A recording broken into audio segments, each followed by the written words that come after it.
The spring's federal budget can't come soon enough for Canada's aid sector, which it hopes will see no cuts. The Trudeau government has pledged to boost funding for international development every year, but aid groups fear that officials might peg that promise to pre-pandemic spending levels. This comes as Ottawa hones in on projects linked to climate change and reproductive health. Canada spent $6 billion in foreign aid the year before the pandemic. That figure has risen to more than $8 billion as Ottawa helped countries cope with COVID-19 and Russia's invasion of Ukraine. But advocates say a lack of predictability and transparency in the upcoming budget is causing a lot of anxiety for organizations working in developing countries.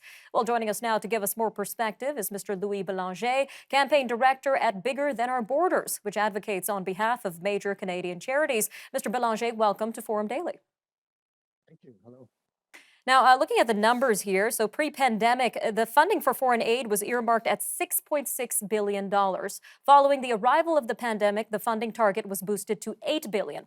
Now, we know the sector is watching to see if the funding would go back to 2019 levels. So can you give us a little bit more context into why the sector needs more funding rather than being cut back to 2019 levels?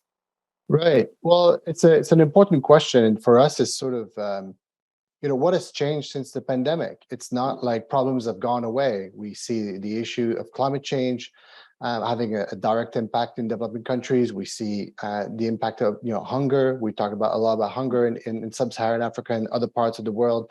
The war in Ukraine is certainly not over. We see the deep impact of the war in Afghanistan. And other crises. So in terms of when you talk about the needs that we're facing, and that the work that we'd like to do and the work that we'd like to continue to do, I do not think that it's the right time to cut foreign aid. So yes, COVID-19 and the pandemic was a traumatic time, and it gave a shock in the system in terms of all the focus was on the pandemic, and we kind of, cut some of the attention away from things like education and healthcare. But it doesn't mean that developing countries are not facing incredible challenge, post-pandemic.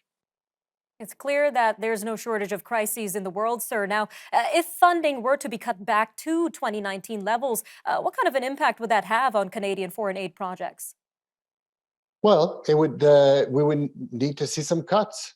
So it's as simple as that. If you keep making promises and pledging to increase foreign aid, and on top of that, making promises like we have seen over the summer, like we have seen in New York at the UN General Assembly, well, if the envelope is full, then for me, what it means is you need to go back and cut somewhere. So that's what we're worried about, because I think we have a solid policy in place. It's called the Feminist International Assistance Policy. It's something that is welcomed in developing countries. It's something that is welcomed by partners, both in developing countries and here in Canada. We'd like to keep going. And it has extremely solid program and a solid vision, which is what? Which is the empowerment of women and girls is the best way to tackle poverty. And it has very clear program and very clear vision of how to achieve that. Now, if you mentioned when we started this, you talk about climate change and other issues that the government is now focused on. Well, if it keeps investing on climate change, then it needs, and it doesn't increase the envelope, well, it means that the government is going to have to cut somewhere. Now, that doesn't mean we shouldn't invest in climate change. My point is, they have promised to increase the envelope. So let's just do that. Let's just keep increasing. We're on the right track. We have a solid policy in place, but it just needs an injection of fresh investment. Hmm. Now, have any international projects been put on hold in anticipation of this upcoming budget announcement? Great question. The answer is yes. So a lot of NGOs don't know what the budget is going to look like, don't know if we're going to see a substantial increase or whether we're going to go back, like we just talked about, to pre-pandemic levels. So what does that mean? Well, if Global Affairs Canada is not giving you any news, and we don't know what the budget is going to look like, Well, if you have a program that you'd like to renew, but you don't have an answer, so what do? Well, you start kind of, letting people go.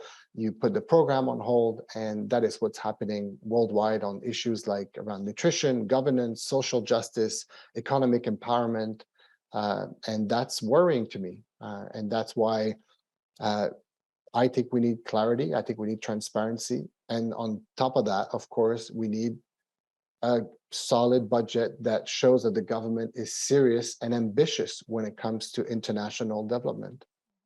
All right, Mr. Balan, thank you again for your time today on Forum Daily.